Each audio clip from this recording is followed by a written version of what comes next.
Biafra education awareness dissemination.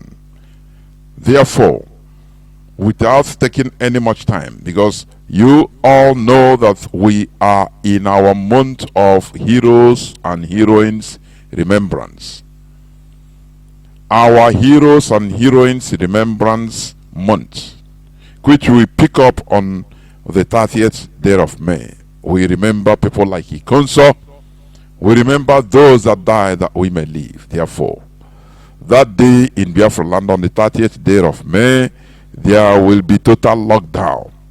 It doesn't matter how the zoo use their agents to try to bastardize our lockdown, but this 30th May is a no-go area. It will be a complete lockdown. Therefore, we will continue in this Biafra education, awareness, and dissemination, which talks about our history. Because we will be speaking, we will be writing our history by ourselves.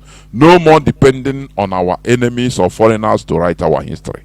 That is why I am joined by Maazi, our Dr. Ukachi. That is the second day, which is today.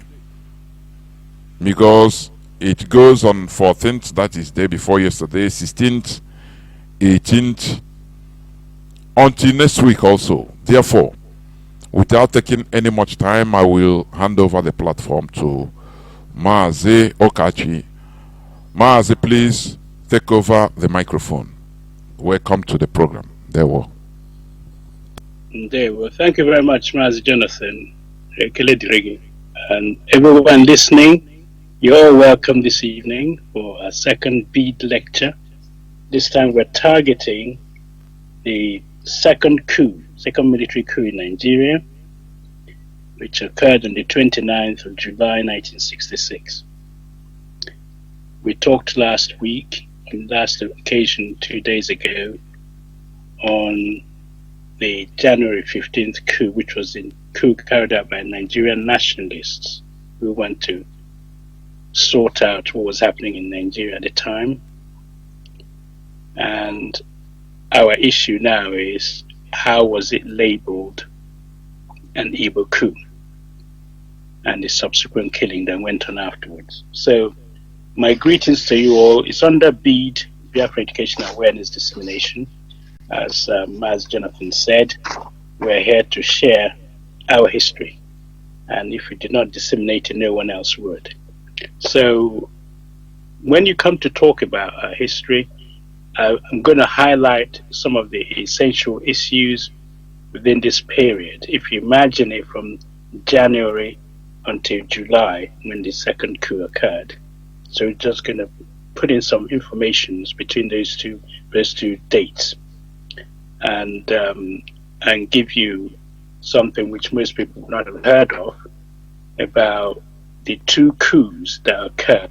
Maazi, please, before you continue, let me, Maazi Ukachi, please. I am suggesting that you also simplify your accent, and sometimes it asosoi, because na ala Biafra biko. Okay, I'll slow down and explain it properly. Yes, as we're going to, this is just a group of information we've gathered together. Speak as slowly as I can, because they're important history. The key thing I want to share today will be the fact that there were two coups on the 29th of July. We know about the so-called Araba revenge coup, return match coup, they call it 29th. But there were actually two coups, which I'm going to highlight. So let's begin then. And this talking on this hallowed platform would not be possible if it wasn't for Maazi Nandekano. So we have to honor him and pray for him to be released very soon. So in my investigation and reading, I found that first of all, according to the available evidence at the time, as soon as the coup occurred, as soon as the coup of January 15th occurred, what actually happened, it was hailed, most people greeted it throughout the whole Federation of Nigeria.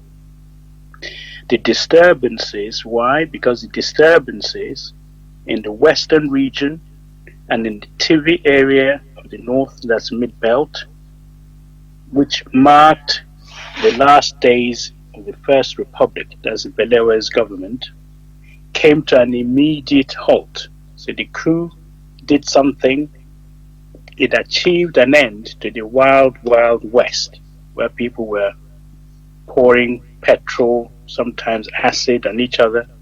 The Yorubas were killing Yoruba. The army was going to pull them apart. Some people were running to the barracks. Some moved to the neighboring country, Dahomey. Then it's now called Benin Republic. It was called Dahomey then. So thousands of people actually camped there. When this coup occurred, all that nonsense stopped. So people returned from Benin Republic. The TV rioting stopped. So if we can imagine, Nigeria has a huge sigh of relief that the country is not going to be torn apart, and at least lives are being saved. So therefore there was a marked sense of relief throughout the whole country. This is before they called the Igbo coup, by the way. So throughout the whole country there was a huge relief. The mood of the country was really portrayed by the national newspaper, so we're not making it up. For example, the Daily Times, Nigeria Daily Times, accused the politicians for the way things had gone wrong with the country and praised the new regime, that's the new military regime, for a manner in which it had effected, in other words, the way they have changed over without causing much public panic. There's a paper or newspaper that comes out every week called the West Africa Pilot, said that the January 16th would go down in history as a great day for Nigeria because it was the day Nigeria took a new lease of life.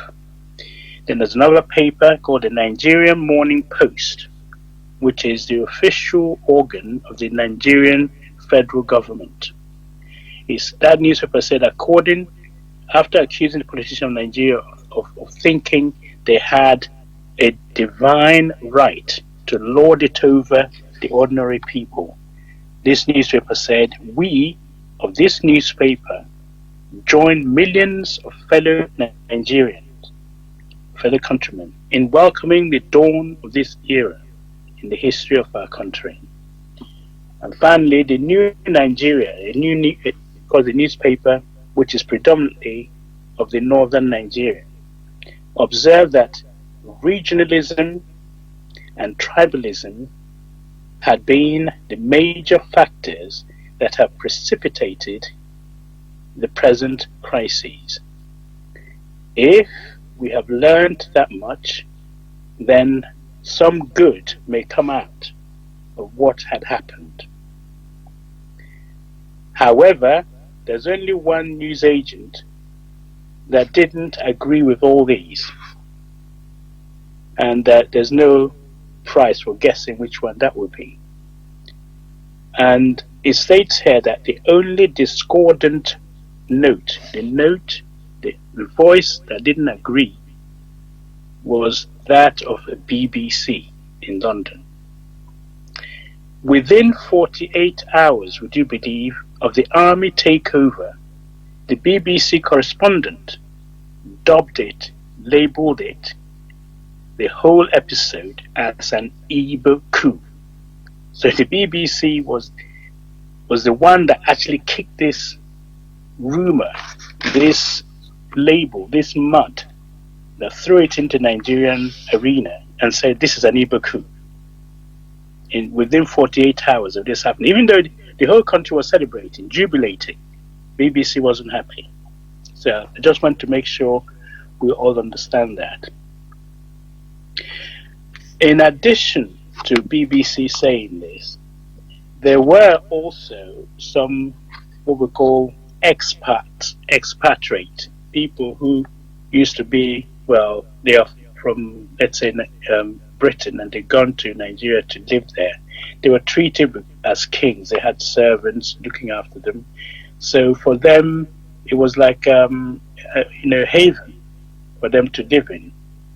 And they were, any change in their standard of living, they were going to resist it. They think that the changeover in the government is going to allow the Igbos to come from the south and challenge them for their jobs, because the northerners, they're having the Islamic schools, and therefore they lacked the, if you like, the Western style education. Now, I'm going to state it right from the outset.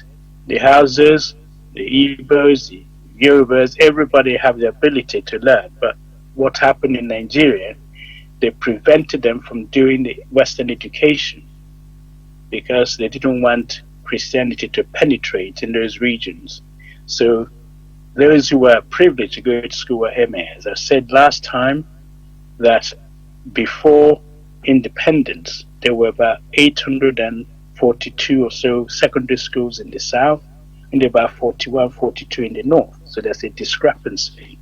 So the expatriate people, when they arrived, it was a huge opportunity for them, but the only competition they had are people from the south challenging their posts. So they were aggrieved that the northerners are now going to be exposed to competition from the south. So they were not happy. So we need to look into the reason why it was labeled Igbo coup, and the whole thing unraveled as a result. So there were therefore foreign nationals living in the northern part of Nigeria, and the epicenter of this was a place called Ahmadu Bello University in Zaria. It's called Abu Zaria. They had two twin institutions. One is the Institution of Public Administration, okay, and that was based in Zaria. So the people who knew what was going on were Eastern students who happened to be living in that university, and they named the actual people, the Westerners, who were stirring up problem for Nigeria. Why am I saying this? Because on the 17th of January, they said to the students of the northern extraction that the death of Bello, that's Ahmadu Bello, who is the premier of the northern Nigeria, they said that his death, that they're going to use it, they're going to make his death a religious issue and attack the Igbos. So you need to make that what has happened, even though everyone else is celebrating, they're going to use the death of Ahmadu Bello as a religious issue and use it to attack the Igbos and get rid of them in the northern Nigeria. So that is part of the beginnings of the problem we are going to address. So whilst the rest of the country was celebrating, Agui Ironsi, who is now the head of the government, has to now find a way of managing what he has inherited. He didn't come out to do a coup, but he found himself at the head of army to stabilize the country and denied the revolutionaries, we call them Nzewu in the north, and his colleagues, and also he defeated Ifajuna and his colleagues in the south. So he took over in Lagos, and because he was in charge in Lagos, he was able to literally scupper or destroy the coup. And therefore, when Nzewu, instead of marching down south with his army to finish the job in the south, he decided to minimize the loss of lives by handing over and surrendering to the dictates of Ironsi, because Ironsi had the command of the loyalist forces in the south.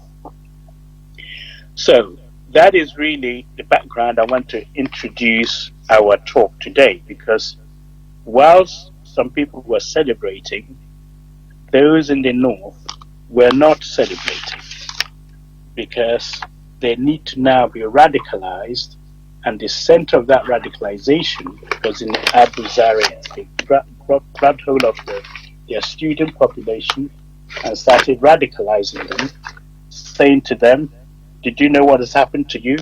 It's like the old, when you're at school, someone went to, English call it shit staring.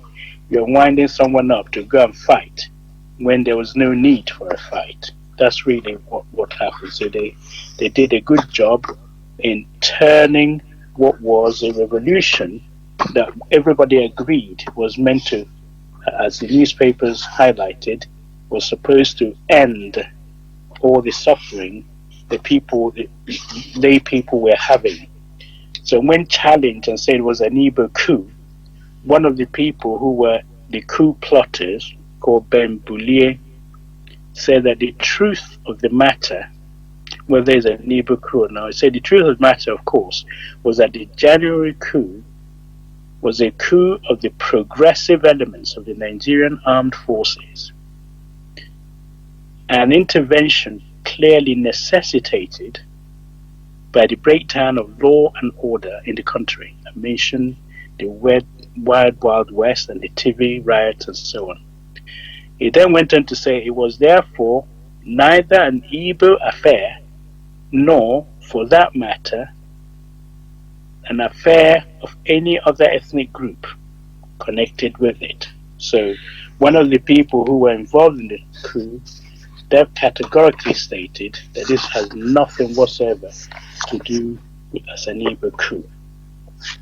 So we now have, therefore, Agi Renzi, who has inherited the plan changeover of the Nigerian, if you like, the Nigerian political scene.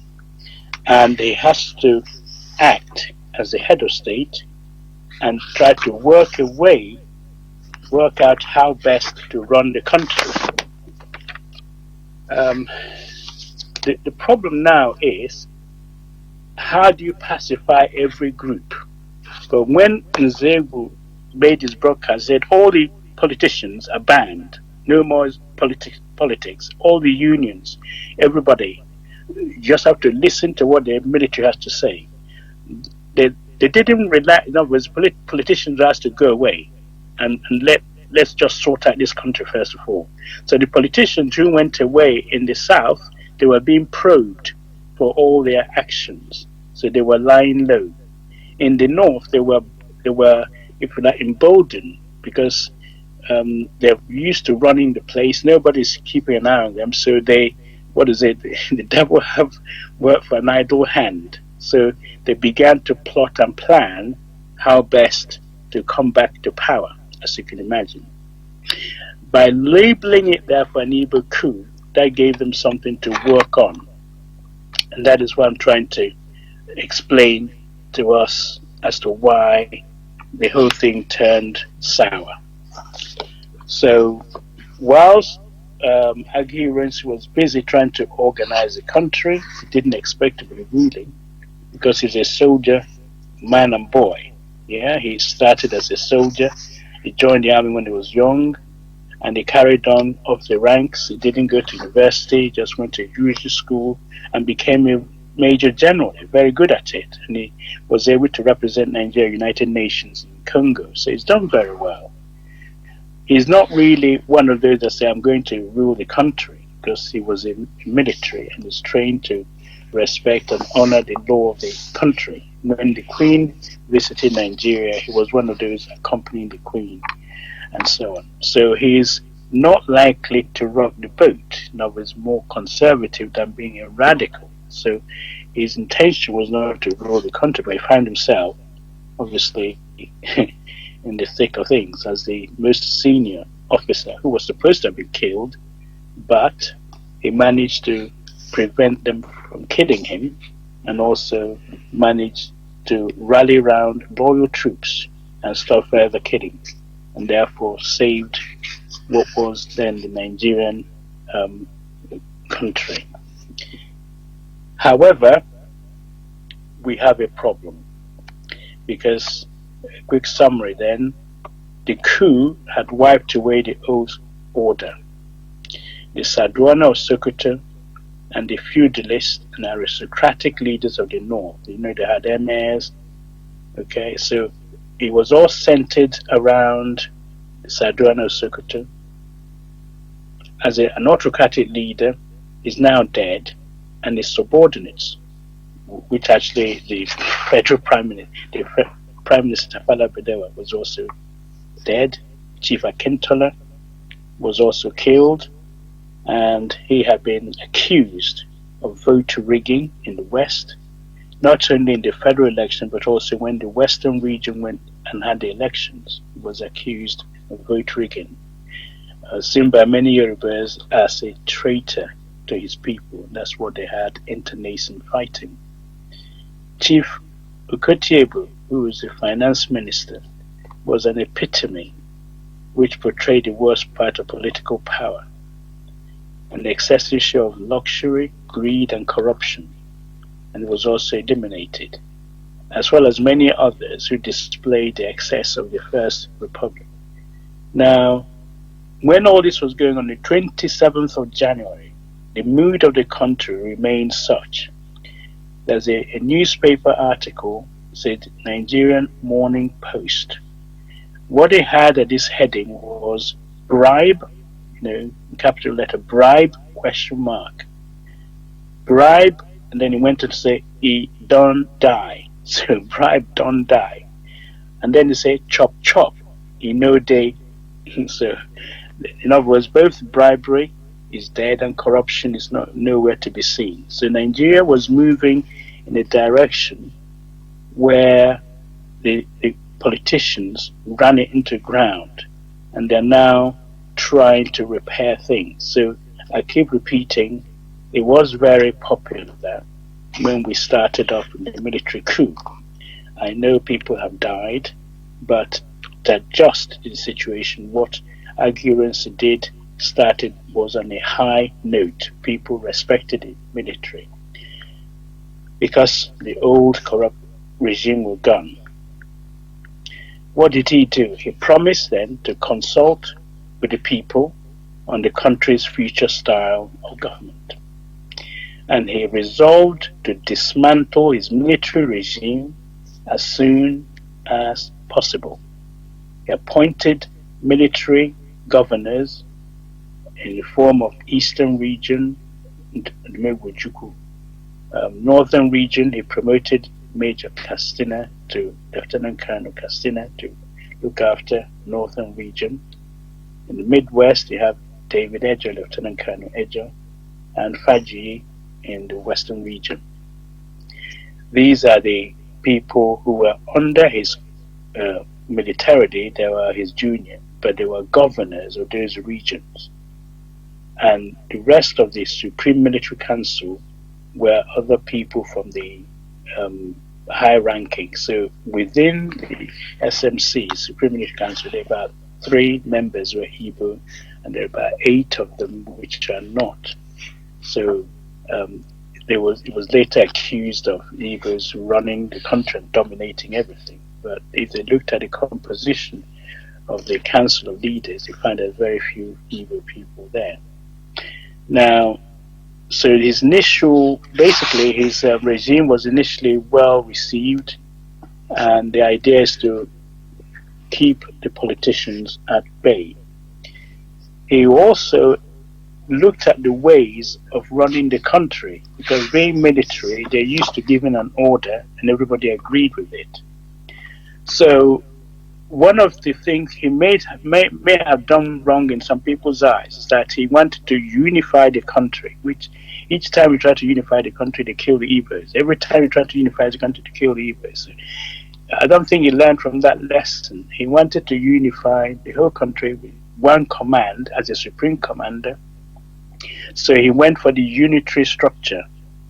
Instead of having the federation, he wanted to be like provinces, which would be better administered, unifying the civil service, all the way they run the country. Now, this will have a problem because the North have always wanted federal character. They always wanted their own way of doing things. You can't really force the Southerners on them.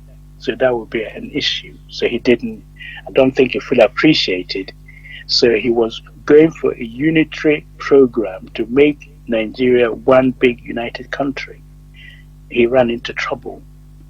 He also wanted to, at the same time, to commission a constitution, people to look into constitutional reform that was set up. All the constitutions given to Nigeria were given by the Britain, and there have been so many of them, but 3 or 4 constitutions. Each of them, none of them really addressed the people's yearning for unity as a country. They split them into several forms. So Aguirre's regime decided to come with a constitutional reform, and then they're saying in the finding, they want a constitutional reform, a commission for it, and then have if you like, a way of implementing a new way of running the country, provided this is approved by a referendum. So he was willing to look into how best to run the country, and people will vote for it like a new constitution. He therefore introduced his budget in March '66 and convinced people that the unitary government is the way to go. But he ran into trouble because the Northerners, in April 1966, one of them wrote in the newspaper that with regards to the Constitution, much has been written on the dangers and disasters brought on to the federal as a result of federalism, and the few who have the privilege to write on the papers have gone to the extent of forcing unitary government. So the Northerners were thinking this is being forced on them without ascertaining the wishes of the people. By the way, what the country is running now is on unitary system. It's not really true federation. Okay, one sad fact, the newspaper continued, was of these journalists as well, that some of the military top advisors refused to admit is that a Nigerian unitary government does not necessarily unite the people of Nigeria. So the fact you have a unitary government doesn't mean everybody's united.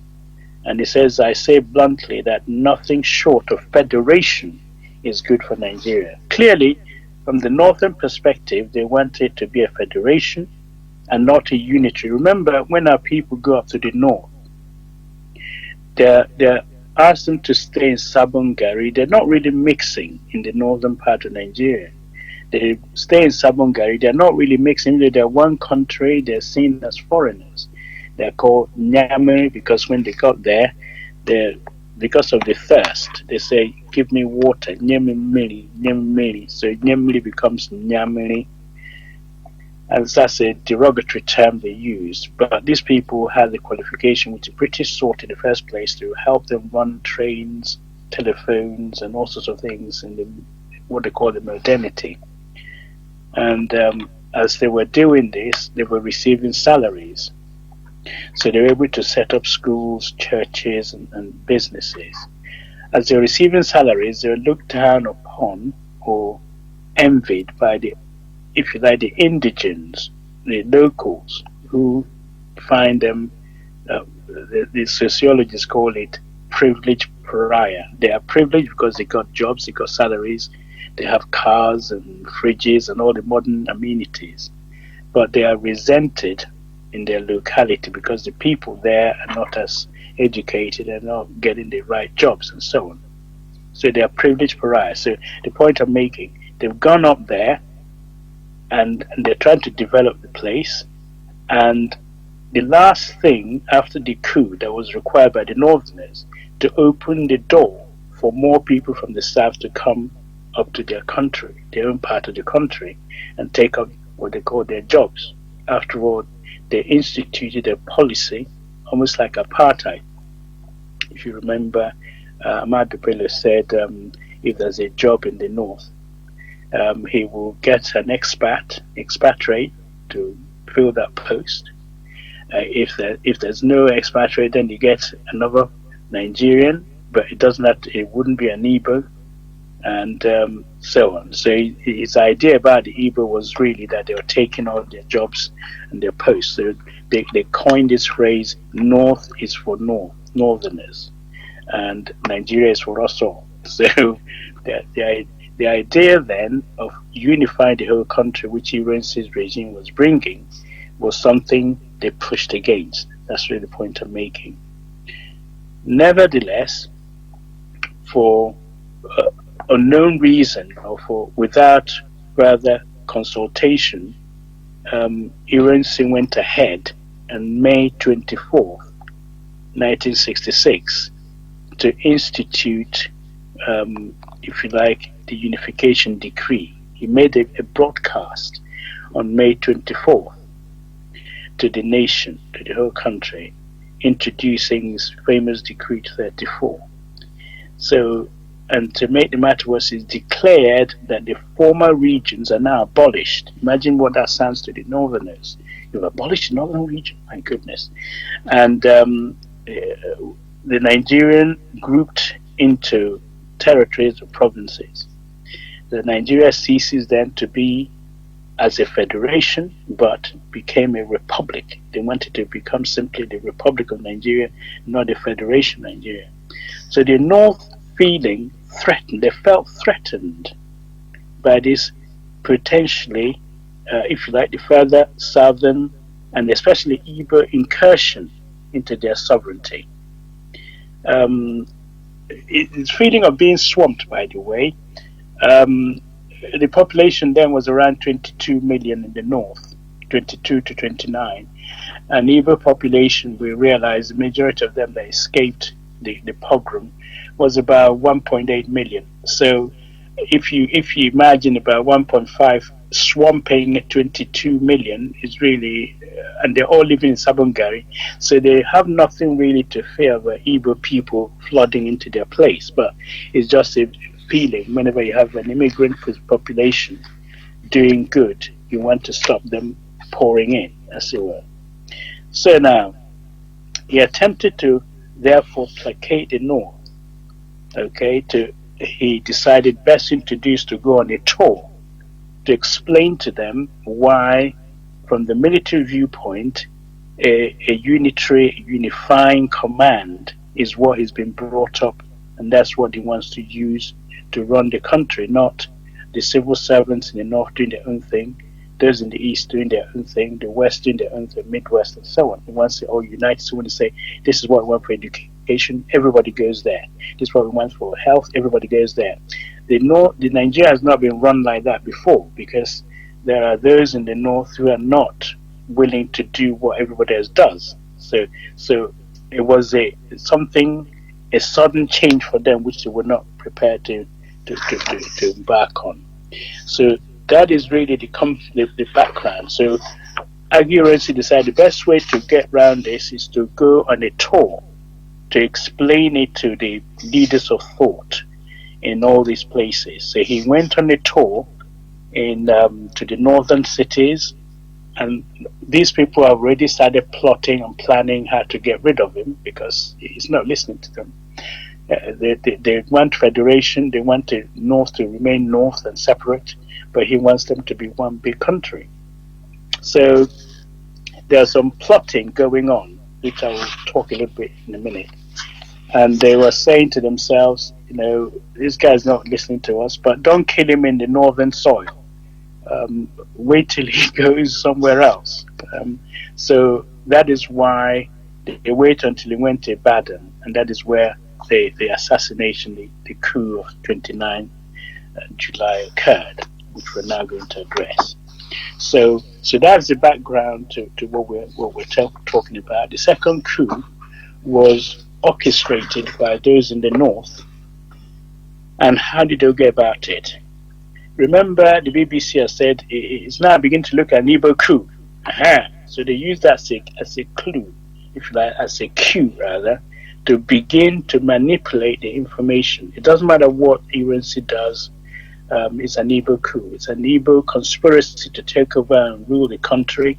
So they briefed their students in Abu University. The politicians started going around telling people what's happening. The journalists picked it up. The radio broadcasts were broadcasting Ahmadu Bello and Tafawa Balewa's speeches for a whole 3 weeks non-stop on the radios. Everybody in the north was being, if you like, not just radicalized, they're being hypnotized, saying, our leaders have been killed and Igbos, we hate Igbos. So the anti-South feeling was amplified. You know, they don't like them in the first place. If you look at the transcripts from the House of Parliament in the north, if you care to read them, is we mustn't allow the Igbos to stay here, we should send them all home. Where did they come from in the first place? Is the British that brought them here? Well, the British have gone. Why can't they now go home? We don't want them here. The land should be removed from them. They shouldn't. If you read the racist remarks, which you thought, are we one country? What is going on here? So that is the background to, literally poisoning the mind of the people.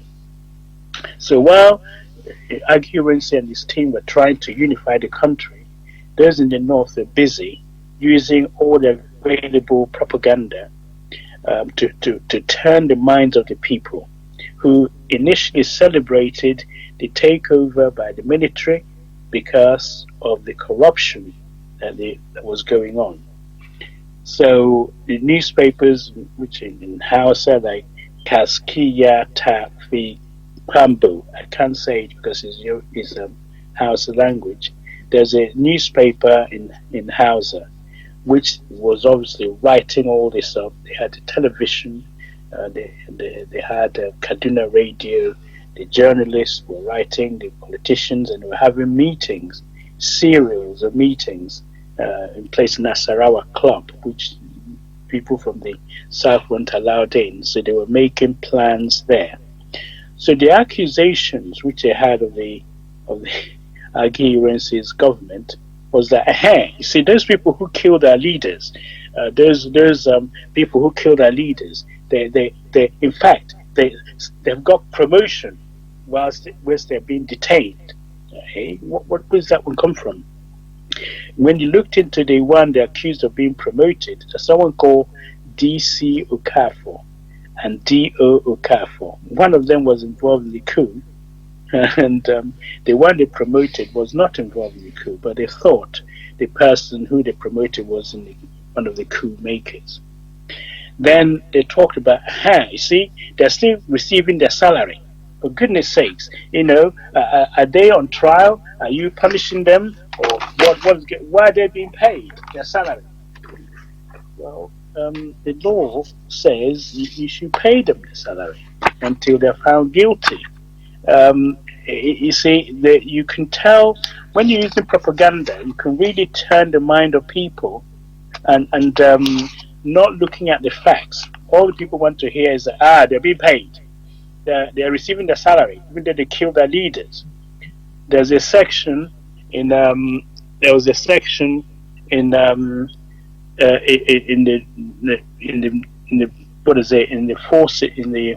Army Manual, I think section 149, it says here, and 50, it says that the Military Forces Ordinance number 26 of 1960, in which Part 7 on pay forfeitures and deductions. What means forfeitures?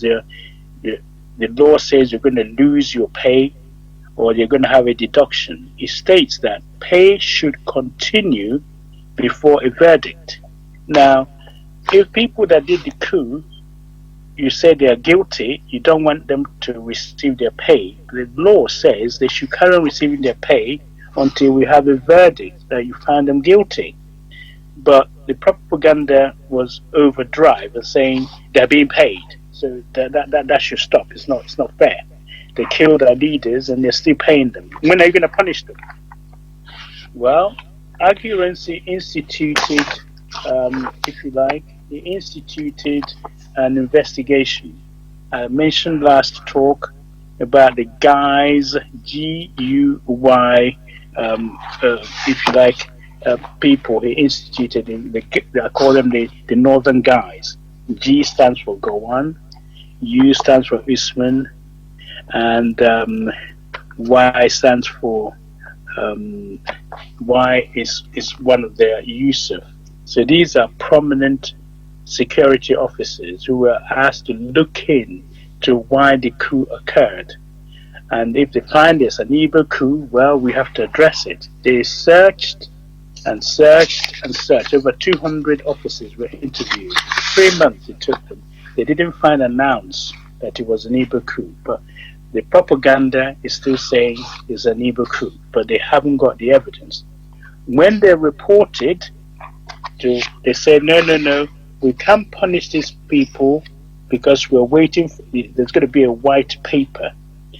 General Effiong was part of the SMC, Supreme Middle Council.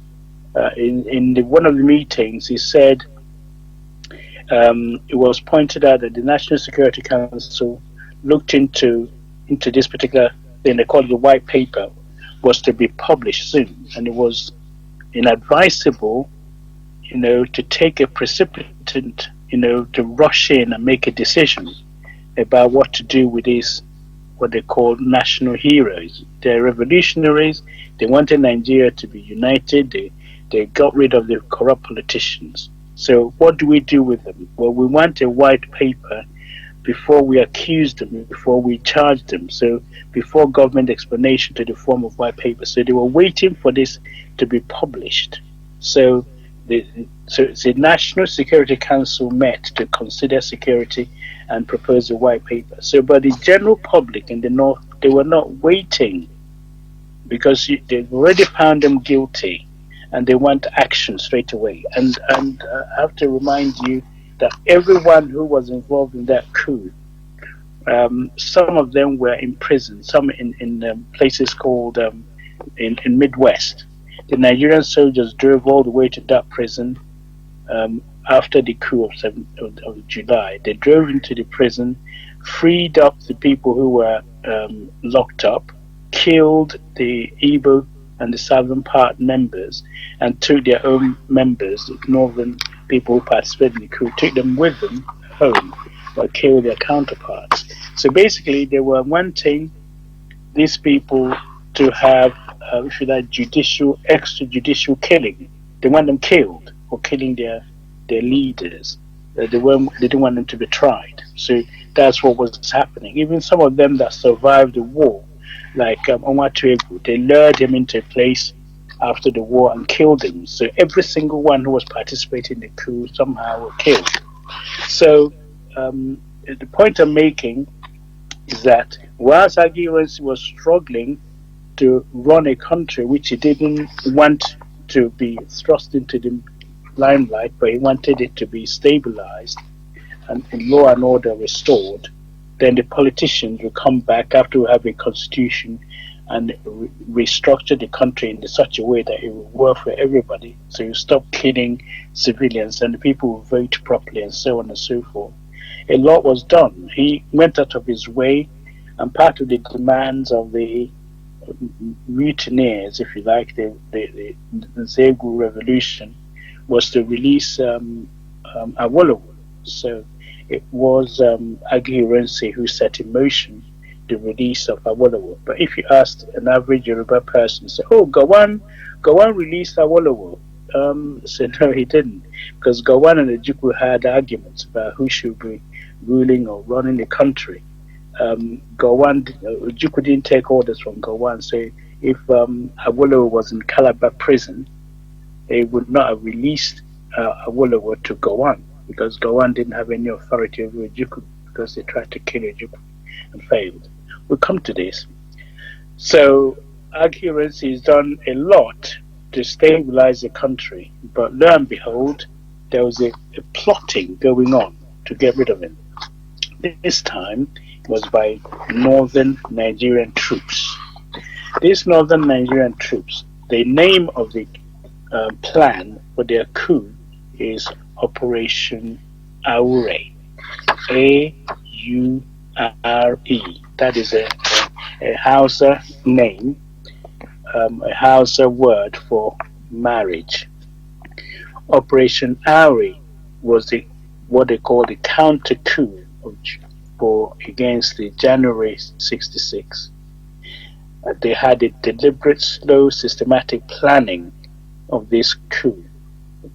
And the center of this planning, as I mentioned earlier, is Abu Zaria, Ahmadu Bello University Zaria, where they worked with a lot of details with northern Nigerian civil servants and politicians to execute the whole, to in fact involve the entire northern civilians and their military counterparts to take part in the coup that led to the actual massacring at industrial scales of people of Eastern origin. So Operation Auri was what the military in the north used to kill Aguirre. The leader of this coup is Colonel Muritala Mohammed, who was a major and promoted to lieutenant colonel. So let me get into it. Operation Auri was what they called the return match. Yeah, I didn't know that the coup January 1st, the 15th, was a match. It was an undertaking to restore sense to Nigeria that was killing lots of people in the western region and the TV region. So they now labeled it a return match, but don't know which the team were they actually playing against for it to be a return match. But it's a return match because they feel that people were killed, therefore they're going to turn and kill the Igbos. Very strange. So, as I said, the Operation Auri was Aure. I don't know how you pronounce it. I have to apologize. A-U-R-E, you are Hausa. Maybe to say it properly more than I can. It's what they use also as marriage. But when they're talking about and planning it, they're talking about Paiko's wedding. Very clever. Paiko's wedding was the nickname and the hometown of the Niger province of one of the northern sub-lieutenants of the 14th Battalion in Ibadan. This is where the whole thing is set. It was to do some coordination of the battalion's action. So the plan was to take place on the 28th, 29th of July, when the Irensi visits Ibadan. As I said earlier, it's part of his national conference where he's meeting the traditional rulers to explain to them this unifying decree, the unification decree which he has launched. He's been to North and has now come back to Ibadan. After the conference, the governor, military governor of the West, Ukachi, they met in Congo and they've been friends, decided to persuade him to stay overnight in Ibadan. And then he had his son with him. His son came home from London on holiday. So what happened was that these particular people have planned thoroughly how to get rid of Aguirre. Their ringleader was Muritala Mohammed, and they had planned how best to get rid of him. And an opportunity came, therefore, when he came to Ibadan. The mechanism that they used was to make sure all the military formations in the south, in Lagos, in Abeokuta, in Ibadan, everybody was in the know about the coup. The northern soldiers, they were so determined to do this. What Aguirre did wrong was that in his attempt to pacify the northerners, he actually surrounded himself. In other words, his bodyguards were mostly from the north, because if he surrounded them with people of Eastern origin, say, "Hey, you see, favoritism, see, the Igbos are everywhere." Now he picked them as his bodyguards and so on and so forth. Well, prevention is better than cure. I mean, safety first. But anyway, he fell for that, and his guards were actually of northern origin. So that makes life very, very difficult. cut a long story short, he was staying in the lodge, in the governor's lodge in Ibadan. The plan was to surround him, which they did. His guard, who were looking after him, the person in charge of them called a parade and disarmed them, changed their weapons, and then issued the weapons again only to the northern members of that unit. It was very clever. They've already, I think they killed some at Abeokuta. When somebody found out that this is what they're planning, they killed the person, the Igbo guy, and two of them, someone called Obielu, and I think it's Komu, forgotten his exact name. They killed them.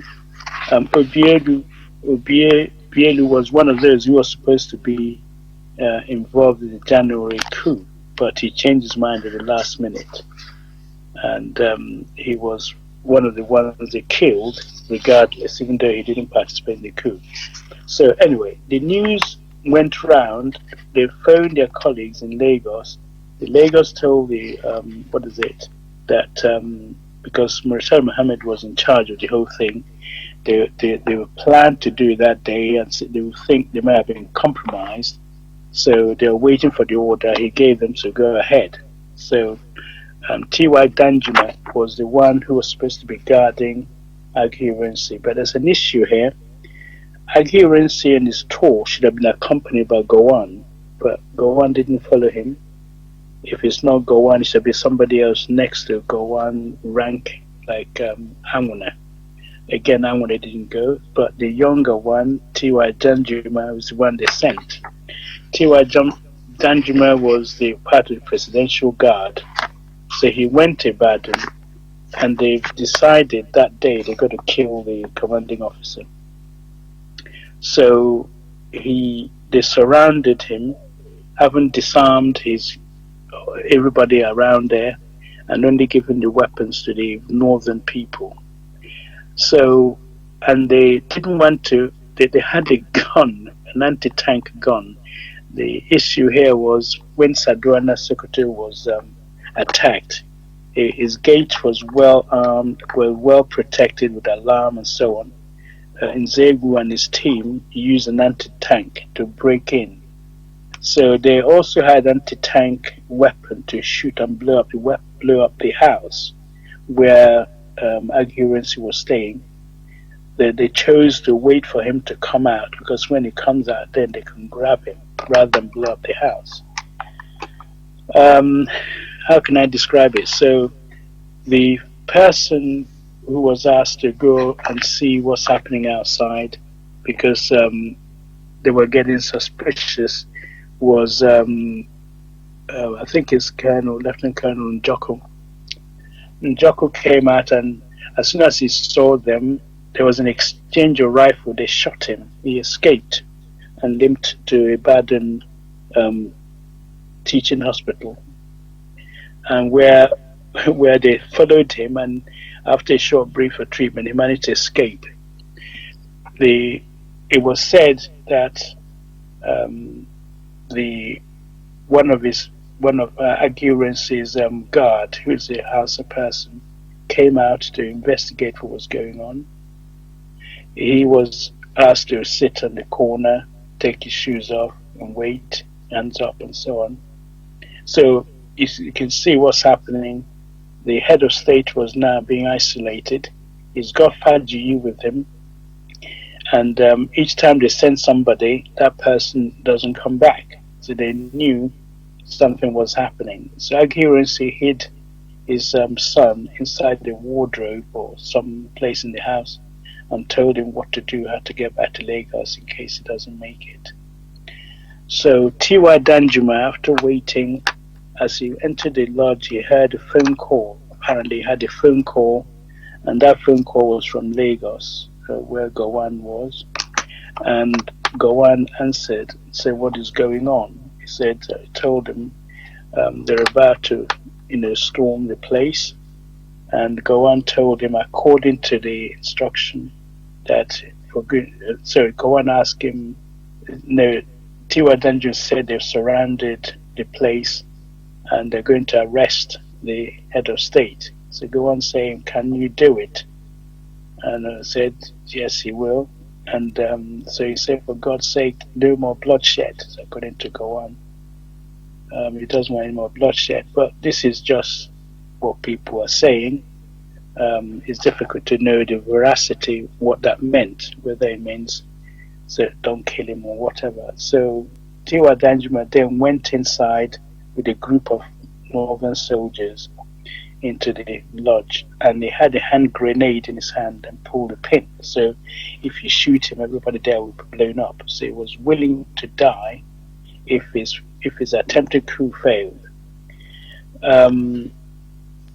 Attempted assassination attempt failed. He had a grenade in his hand which primed.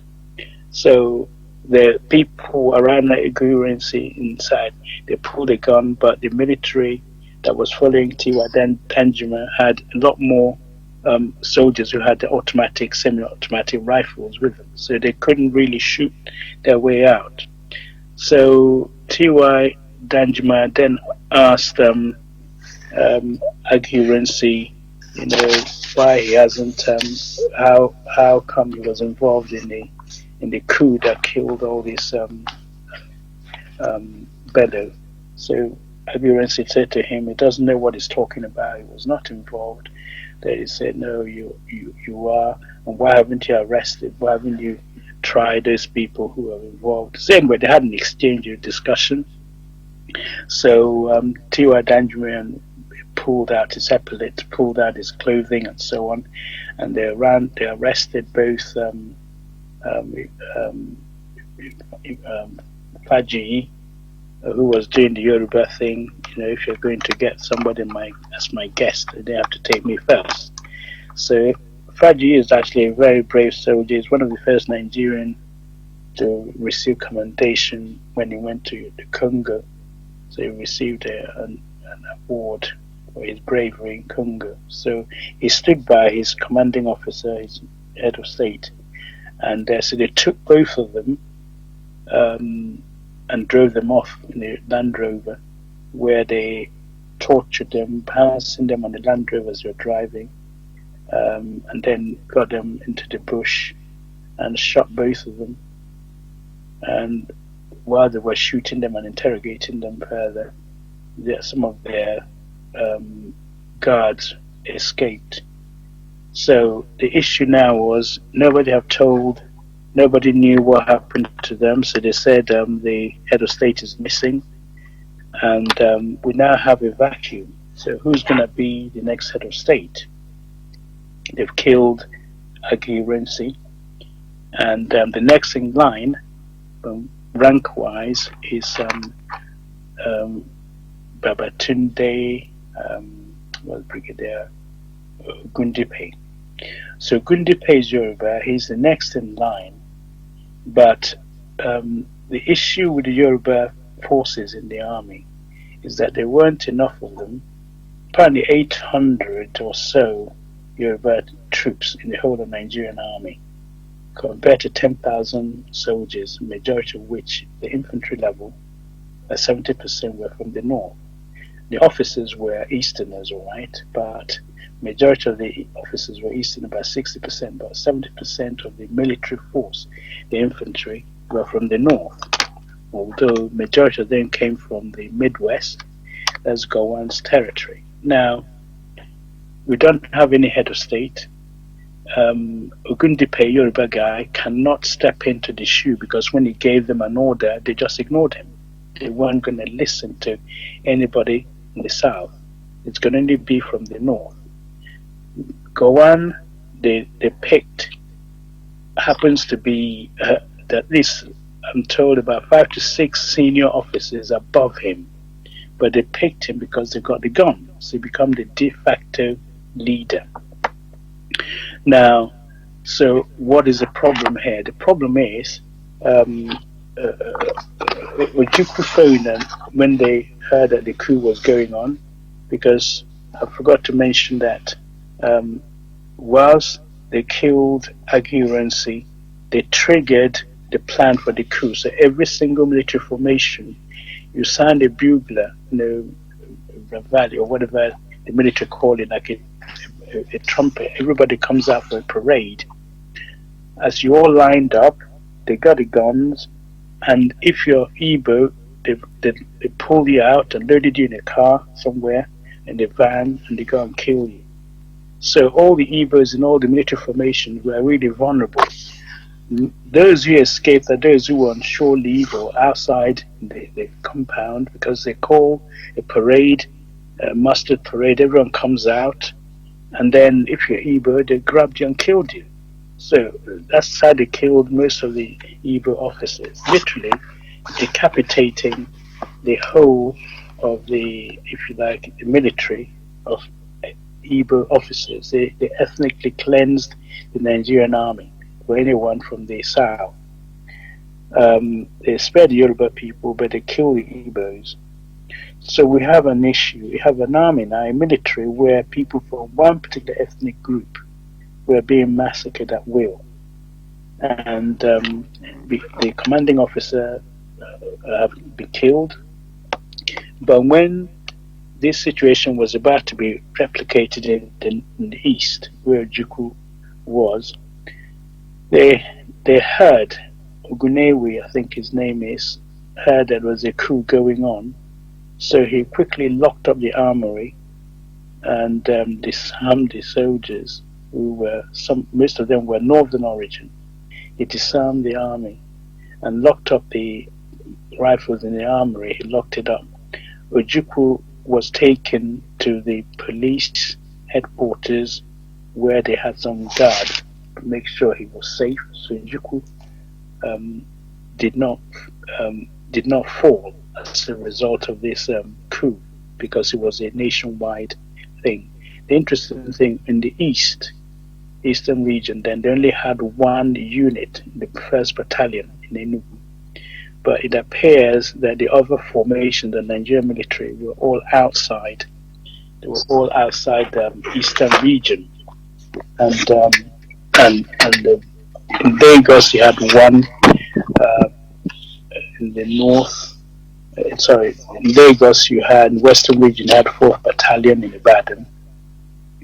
You had the Field Artillery in Abeokuta, the 2nd Recce Reconnaissance Squadron in Abeokuta, and of course the Lagos Garrison, which was in Ikeja. In Enugu, we only had 1 battalion, that's in Enugu, but everything else was in the north. That's the Zaria, or the recruit training depot, Nigerian Military School in Zaria, Kaduna, where they had a factory, the 6th Battalion, the Nigerian Air Force, they had the Reconnaissance Squadron, the 44 Military Hospital Ordnance Depot, Nigeria Artillery Academy, Military Academy. Everything was really in the north. Now, if you're someone from an eastern part of the country and you're Igbo, each time the military call if you like, a morning parade, you come out and you're Igbo, you get killed. Those who escaped, they have to find their way home from the northern part of Nigeria to make their way back to the south. When they get to if they manage to get into the train, they change in their mufti, but they're wearing army boots, so you can tell they're actually soldiers, but they're escaping south. So when they get to the River Benue, Makodi, they have to cross in the train, and those trains were searched for fleeing Eastern origin soldiers and killed them. So basically, there was a rampage in there throughout the whole Nigeria, where the military had access. In fact, one of the people first to be killed was someone called Captain Ekenham on Carter Bridge. They just looked at him, oh, Igbo, they just, you're Western, you're Eastern, and they killed him. So the Igbos became very vulnerable. So what's happened here, strategically, they've taken out the cream of your people who would be in a position to protect. So strategically, they planned this, they killed your military first, and then there'd be nobody to protect the civilians. So that is how the actual pogrom that occurred in the north, because you didn't have your soldier trained people to come protect the Igbo people. They were all being killed, and the police wasn't there to help. And it's a long way home from Kaduna to Enugu, and the train you're using to make that journey is searched. So those who managed to escape were very few. I believe on that night over 200 and something, I've forgotten the exact figure, of army officers were killed of the Igbo origin. And then they turned on the non-officers and started massacring them. They then precipitated the killings that followed the mass, killings of all the Igbos. So this coup we're talking about, they call it revenge coup. They call it the Araba coup. They were actually planning to kill. It's like blood vendetta.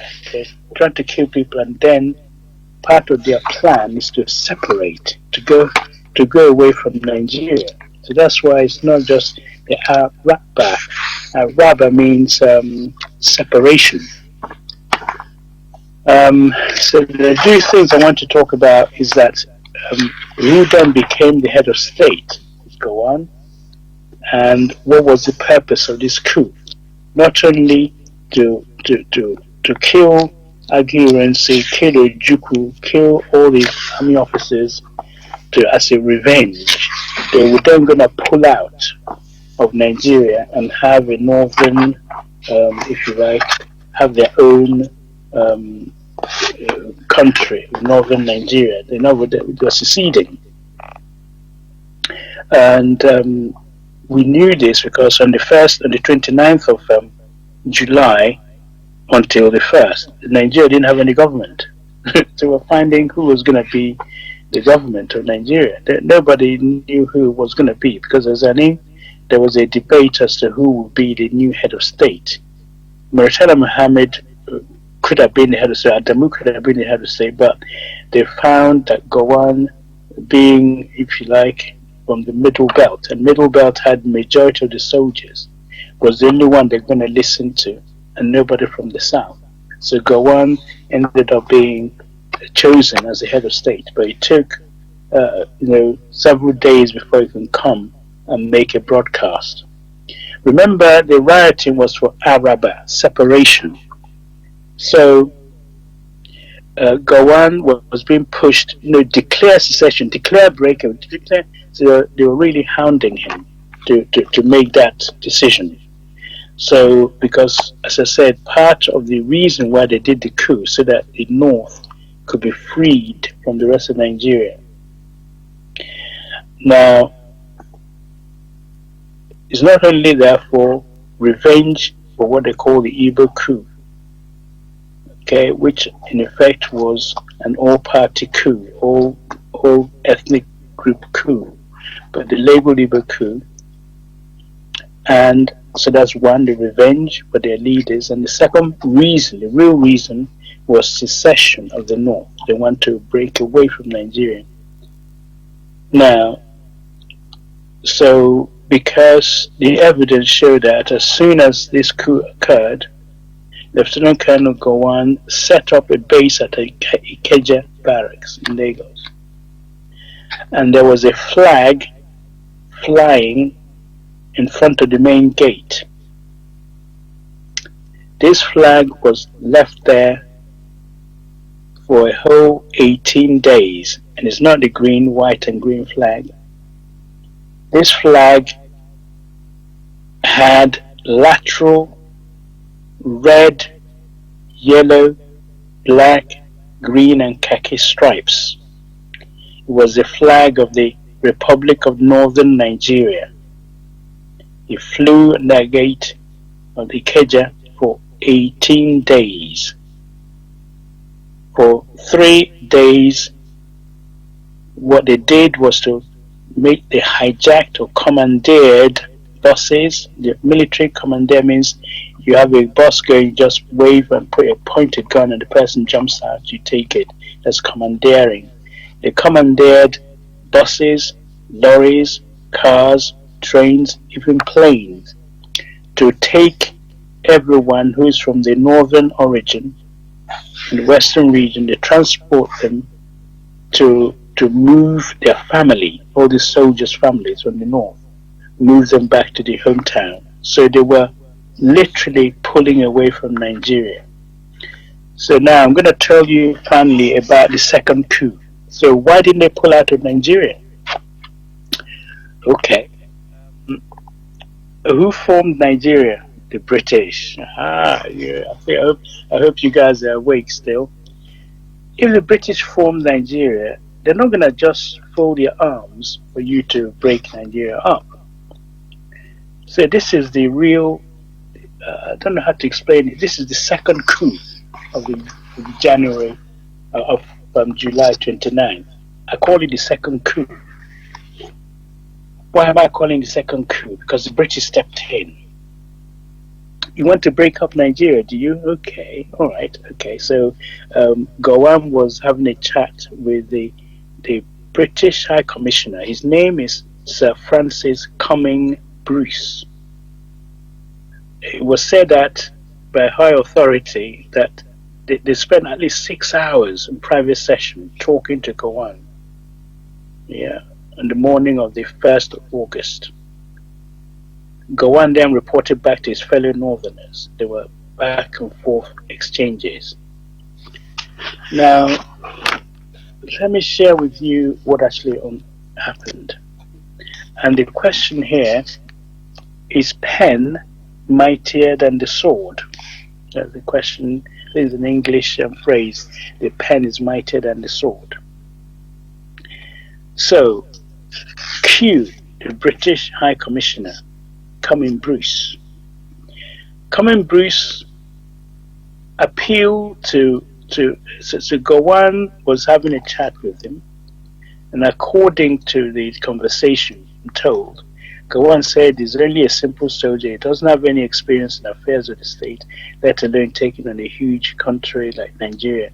Ojukwu teased and said Gowon is like a small child with a broom trying to sweep the whole house for Nigeria. He's not really able to do that. So the immediate problem then facing Gowon at that time, because North was pulling away, was total disintegration of Nigeria. And the North was intent on secession. It was only through the support of Cumming Bruce, this British High Commissioner, who is a close friend of the Northern Emirs. It's through this High Commissioner that they were able to exert authority on the North. Cumming Bruce later explained that he was able to persuade the Emirs that secession from Nigeria would have been an economic disaster. So this is from the ambassador himself. He said, but it wasn't on the face of it easy to get them to change. But I managed to do it overnight. This is what he did. I drafted letters to the British Prime Minister, I believe his name would have been Harold Wilson. And then, after drafting that letter for Harold Wilson to send to Gowon as Nigerian head of state, and for my Secretary of State, there is called Michael Stewart, to send letters to each of the emirs. I wrote an accompanying letter to each of them because I knew them personally. I drafted all these and they all came back to me duly authorized to push on at once. The whole thing was done overnight and it did the trick of stopping them dividing Nigeria up. I don't know if you guys, those who are listening, understood what has happened here.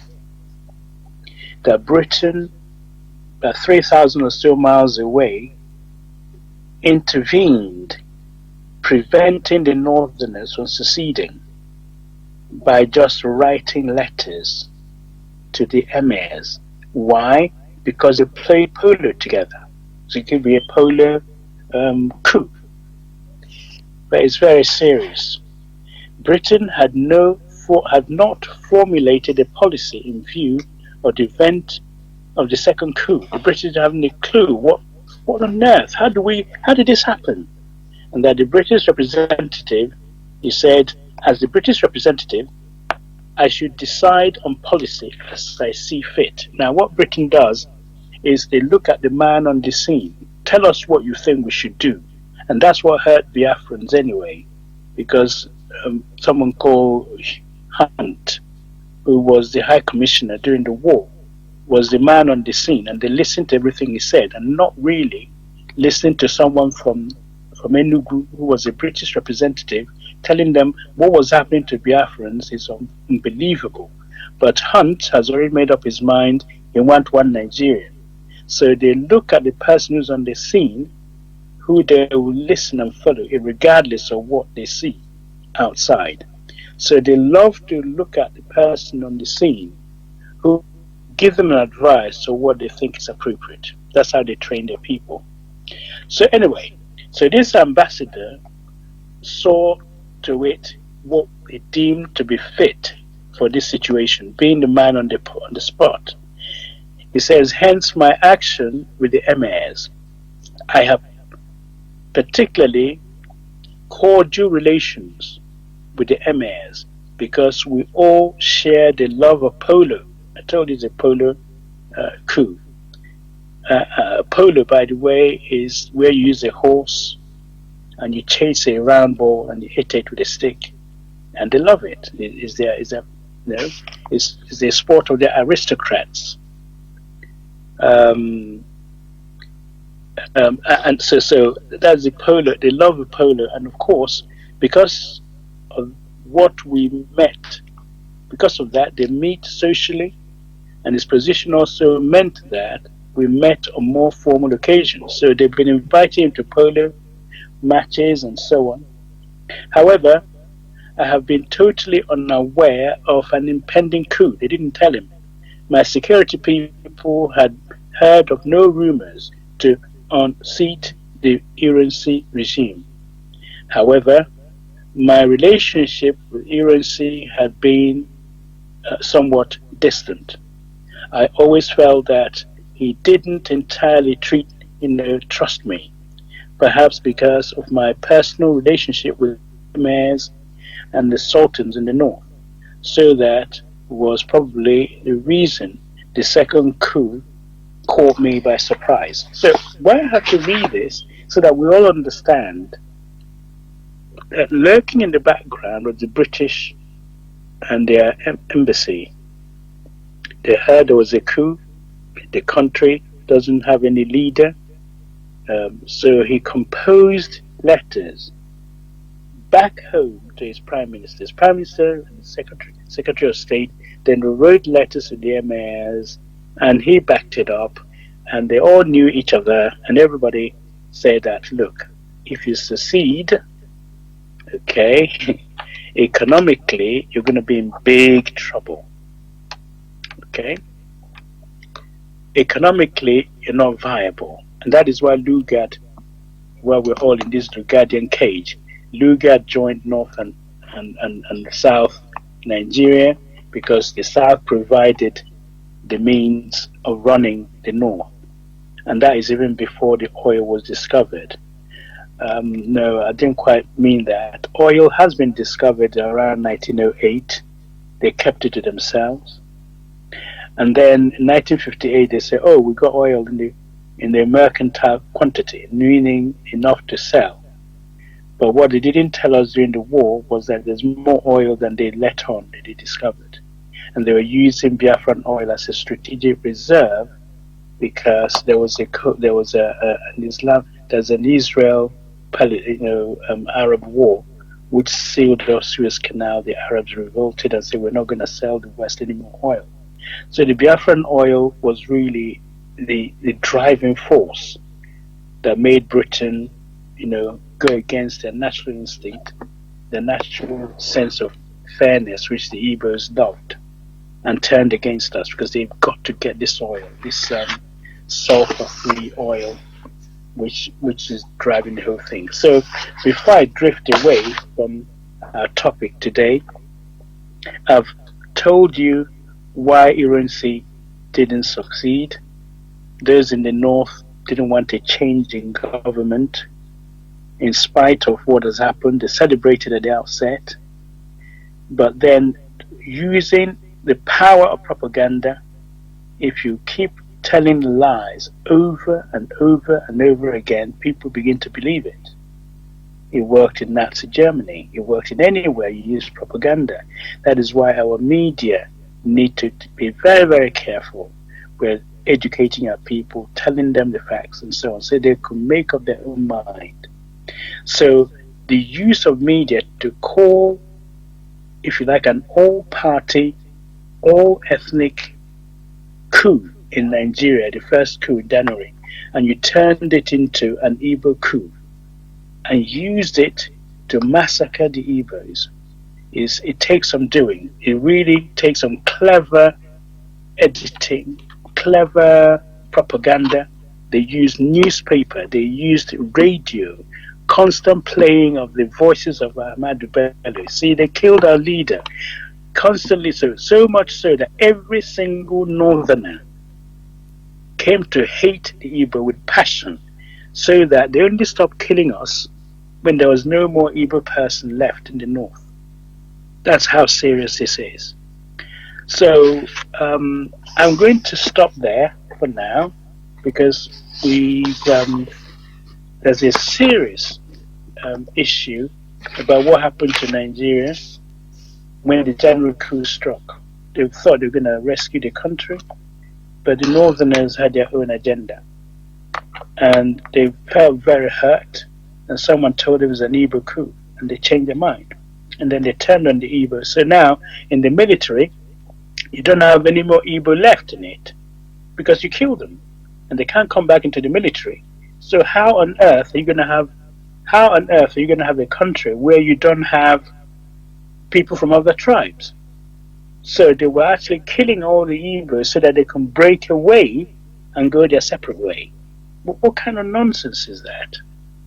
Yeah, if you want to go away, go away. And somebody said it's a return match. Okay, so the people you killed is in excess of the people you're trying to revenge. And that's why he says, vengeance is mine and I will repay. Because mankind knows if they're doing for revenge, someone stepped on your toe, you end up chopping off their knee. The whole thing is so out of proportion. The amount of people they kill out of proportion to the ones they feel they needed to be revenged. And they forgot that the reason why those 16 January coup occurred was because of all the people that have been killed throughout, in the TV region riots, the Western region riots, and so on. So those people are human beings as well.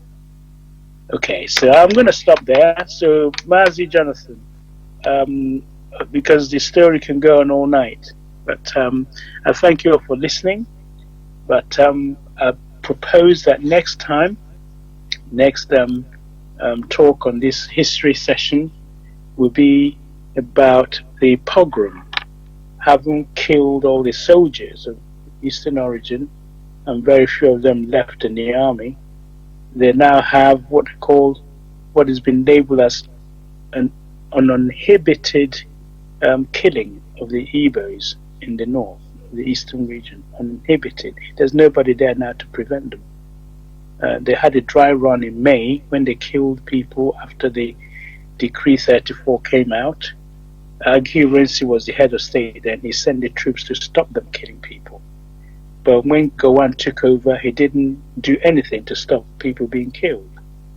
So I'll finish by saying what Gowon, according to Gowon, when he came to power, he said the basis for unity is not there.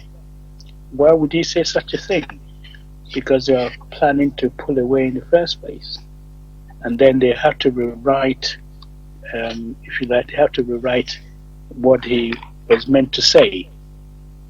He said the basis for unity, when everything is taken into account, is no longer there for Nigeria. And yet, they did an about turn, and Sadiq, when they precipitated the killing, they turned round and said, "You have to stay in the country and come back. You're not going anywhere. We'll kill you to kick you out. We'll kill you to bring you back again." So, if anyone has any doubt who did the coup of July '69, they are all northern troops. Lieutenant Colonel Maritana Mohammed was the leader. Major Martin Adamu was 2nd Battalion Lagos. You had Theophilus Danjuma, Principal Officer of the Army, headquartered Lagos. 2nd Lieutenant Sani Abache, 3rd Battalion Kaduna. Yes, it's Abacha who became the leader later on in Nigeria coups. Then Lieutenant Abubakar, yes, you know. Then you have Colonel Akahan, who is the 4th Battalion. Then you have Shitu Alo, who is the Air Force headquarters. You have Lieutenant Ibrahim Babangida, yes, he was there. 1st Reconnaissance Squadron, Kaduna. You have Lieutenant Ibrahim Bako, the 4th Battalion. Then you have, as you know, Lieutenant Muhammad Buhari, the 2nd Brigade Lagos, he was involved. Then you have Captain Isa Buka, who is the Federal Guards Lagos. Lieutenant Colonel Dambo Yakubu, 3rd Battalion Kaduna. Lieutenant Gaba Idada, 4th Battalion Ibadan. Sergeant Paul Dixon. I'm just listing their names, so if you have any doubt whatsoever who carried out the coup, they're all from one section of the country. Lieutenant Bakasuka Dimka, you know the Dimka fame, yes, it's a military college in Kaduna. Then Lieutenant Gaba Dura, 1st Reconnaissance Squadron, Kaduna. Captain Joseph Gaba, who is of course Federal Guards, Lagos. Lieutenant Muhammad Balarabi and Haladu, who is 4th Battalion in Baden. Then you have Major Abba Kiari, yes, they're all there. Artillery, Kaduna. You have Sergeant Sambu Pali, Abeokuta Garrison. You have 2nd Lieutenant Muhammad Gado Nasco, Artillery, Kaduna. You have Malami Mehi Nasarawa, 2nd Battalion, Lagos. You have Onaja, 4th Battalion, Ibadan. You have Corporal John Shagaya, Reconnaissance, Abeokuta. You have Shelling, who is the company commander for Battalion Ibadan. Captain Ibrahim Taiwo of the famous Saba massacre fame. You have Paul Gabriel Taffa, Federal Guards, Lagos. Usman Baba, headquarters. Musa Usman, Headquarters Air Force. William Walby, 2nd Battalion, Lagos. Maman Basta, you heard all these names, 4th Battalion, Ibadan. Abdul D.S. Wire, Kaduna. Jerry Seni. So all these famous names were involved in the coup, so they know what they were doing. And you understand our dilemma. And so, by God's grace, the next installment is to tell you how our people, those who escaped, how they managed to escape, and how they found Eastern region, if you like, a haven where they could find rest after fleeing from the north and from the west. And therefore we're heading towards Biafra and its declaration. I stop so far, Mazi, so may the words of my mouth and the meditation of my heart be accepted in thy sight, O Lord, my strength and my redeemer. Thank you very much. There, Mazi, before you make your or give your patent shows, Mazi, in this aspect of history which you talked about Major General Agin Ironsi, he tried to appease everybody, which led Yes. to his demise. He tried, to build or to build, start doing something, building a Nigeria that is good. Yes, but he never took consideration of insecurity. I had when you said just the way it is. When they told him, no, he's about Igbo, look at his bodyguards, all Igbos, Igbo. And he tried to appease them by putting people that are non-Igbos, surrounding himself up with people that are non-Igbos, which led to his demise. So, now my question, I want you to is it out of ignorance or bad calculation, or is the way we are wired? Because I see it that he is not mentally strong, which is also what is going on today. Our people, they always try to appease foreigners, even to their detriment, more than anything. So what do you think that is the problem? Is it psychological problem? Because before you start thinking about building a good country, a this and that, you have to look at, you have to at least, in a place like Nigeria, a complex place like Nigeria, you have to sit down very well, plan your thing without falling to people's, cajoling. So, what do you think in that case, and what do we learn from there, please, Mazi? Yes, thank you. It's a very important question. If you're brought up in a village, when someone comes to your village, you don't go after them and start harassing them. Yeah, in the village I grew up in, you don't harass them. You welcome them. It's in their nature to be welcoming to strangers. The good book says, by so doing, you may have entertained angels unawares. I don't think those who are welcoming strangers, entertaining them, know much about the possibility of pleasing a higher order, those who created you. So what I'm saying, Maz, is that there's an inbuilt welcoming nature in us all. But some people, when they see a stranger, they go after them, like the British. But when the British come to you as a stranger, you welcome them. So I think it was Chinua Achebe who said the stranger came with his foolishness, and we laughed at him and we welcomed him. Now he's put a knife between the thing that divide.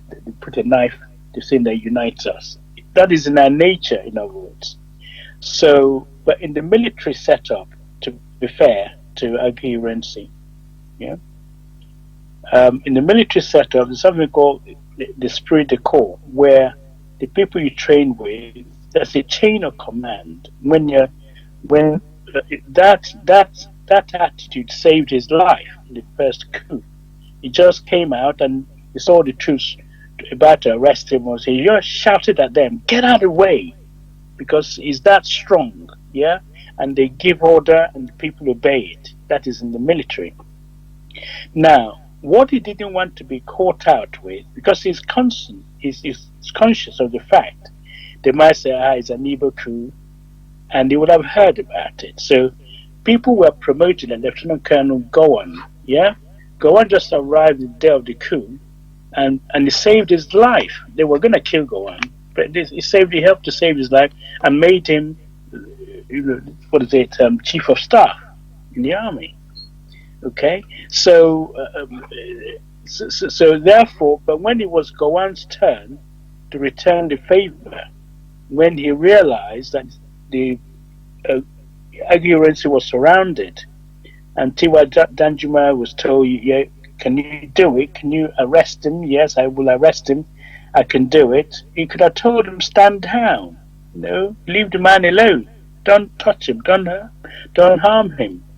He could have said that, but because they've already plotted and planned, and the Easterners, my opinion, the Northerners, what they're going to do.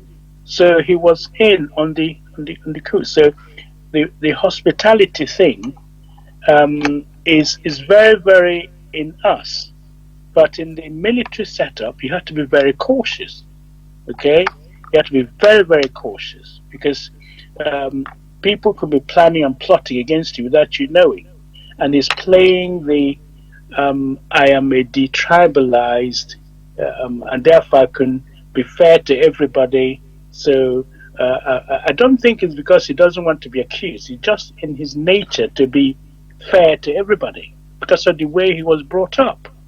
Yeah. So in those stages, remember, this man speaks fluent Hausa, he speaks Yoruba fluently, he speaks Igbo fluently, he speaks English. So he's been exposed and he's been to Congo, where he is the general, United Nations general in Congo. So he's well exposed. So it's difficult to turn around and say, why didn't he fortify himself with only Igbo officers? They would have accused him of being, if you like, what do you call it? They would have fortified. They would have accused him of being biased, which is not in his nature. But what we can all learn from it is that you have to put safety first. If I was in that situation, I would have made sure the person I trust are people I can trust. If you see what I mean, they've learned. You just have to learn that it's people you trust. I suppose during the war, your VAT man or whatever who came to be if you're an officer, is somebody you really, really know. And but you may not have any choice who's going to be your sergeant or whatever in the army. It's just the nature of the army. So I've got to be to answer your question. I would say it's a combination of both. Where his upbringing, his hospitable nature, the military he was trained in to look after all ranks, and not to be biased. But Nigeria wasn't ready for him, so he paid the ultimate price for it, unfortunately. And that's more or less it.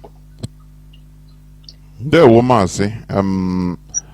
honestly, it is very, very sad, honestly. And the reason why history, I mean, this history is being revealed is for us to learn. I hope so, because I believe it doesn't matter your upbringing, though it plays a role in your life. But once he enters political arena, you have to assume another stance for interest first. Yes, self-preservation. I call it to maintain self-preservation. That is what I see. Good. So, thank you, Mazi. And please, before we go now, please go on to your patent shot before we go, please. My closing is that I've talked about 2 coups in Nigeria now. The first one was by the junior officers. They really were keen to make Nigeria better. If they learned the history in the past, when the British were there, every attempt to make Nigeria better leads to killings of the Igbos. And I don't know why that is, because they blame us for trying to improve the country called Nigeria, because we want it to work for everybody. So, as a parting shot, if we understand that as Igbos, we need to, as what Master Jonathan is saying, self-preservation, it becomes something you have to take seriously. And our own people says, one who's hated or rejected by others, you can't reject yourself. You need to come up with a new strategy as if you like, as people, as Biafrans, to understand that because you're hated, and I don't know why, you can't hate yourself. You should be even more stronger in uniting and making sure self-preservation is the best form of, if you like, you got to learn to preserve yourself, and then to be able to put your interest first. We don't. This is not being selfish to preserve yourself. You also, it's a duty to thine own self be true, and also love yourself before you can love anyone else, isn't it? You're told to love yourself as you love your people as you love yourself. If you don't love yourself first, it becomes a serious problem. So, as a parting shot, I'm learning a lot from what has happened to us in the past. And as a child that survived the Biafran War, it means a lot to me to go back and look at all these things which nobody taught us about. And I can assure you for free, one of the early books I read was all about Biafra. I couldn't get my mind off the topic because nobody was teaching us. Nobody explained it to us. So you have to go and study it and understand what has happened to us as a people. And from there, you will become a better person because it's a history. It's your history. No one is going to, explain it better than yourself. So I urge you all, support BEAD, Biafran Education, awareness, dissemination is so critical to our survival. So because once you know what has happened to you, then you know how to avoid it becoming, worse things happening. If we fold our arms and keep quiet, worse things could happen because we have not learned anything from the past. And as you say, I think it's Hegel, the German philosopher, he says, if we have learned anything from history, is that we do not learn from history. What we learn from history is that we do not learn from history. We have to physically learn from what has happened to us. And that's actually how the body works. It responds. If you have an infection, it has the immune system ready for an attack when the same bugs come back. That's a natural thing to do. That's a self-defense. So I urge you all to learn, read about Biafra, support measures to educate us about our history is really, really critical. Thank you very much for listening. God bless you all. The Womazi, we have had it all, Biafrans and lovers of freedom. We must continue in making sure that we tell our own story by ourselves. Because for a very long time we have been relying on foreigners and strangers and our enemies to tell us our stories. And the essence of this history, writing our own history, is for us to learn from history. But the issue and the big question is, do we really learn from history? That is a question, a rhetorical question that should be answered by each and every one of us.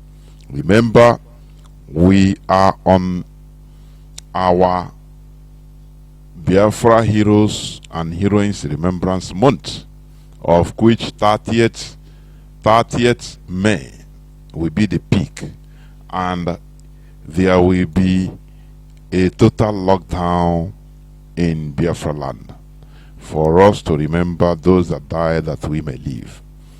Thank you for listening. Biafra remains our religion, our ideology.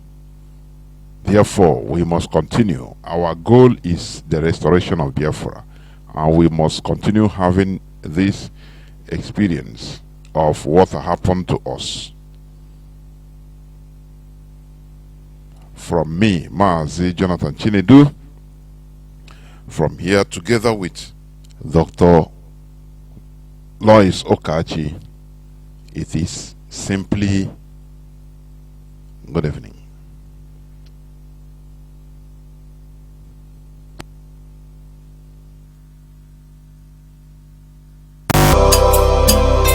As we continue to mourn the very great and gallant hero,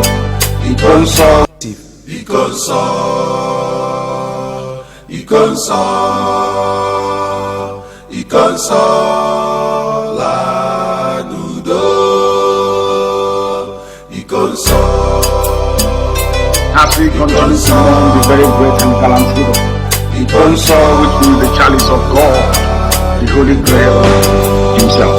Who remember the Dibola Dume, Umune Madire Dibola Dume, Agadula Dibuanye, Kinikani Mere Nundiwa.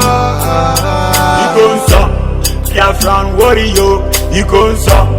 Freedom fighter man, Ikonsa is our hero. Ikonsa in a resting at the paradise. You fought like a soldier, and you died like a soldier. You never betrayed our motherland. Your legacy lives on. You are a gallant soldier, a fervent soldier, benevolent soldier. My brother, you will live on. Because you will live on. Because you are a hero. Because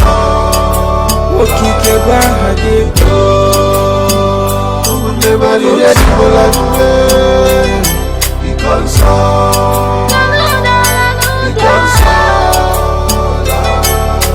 we are perished. Because it is appointed unto man to die only but once. It is the way you die.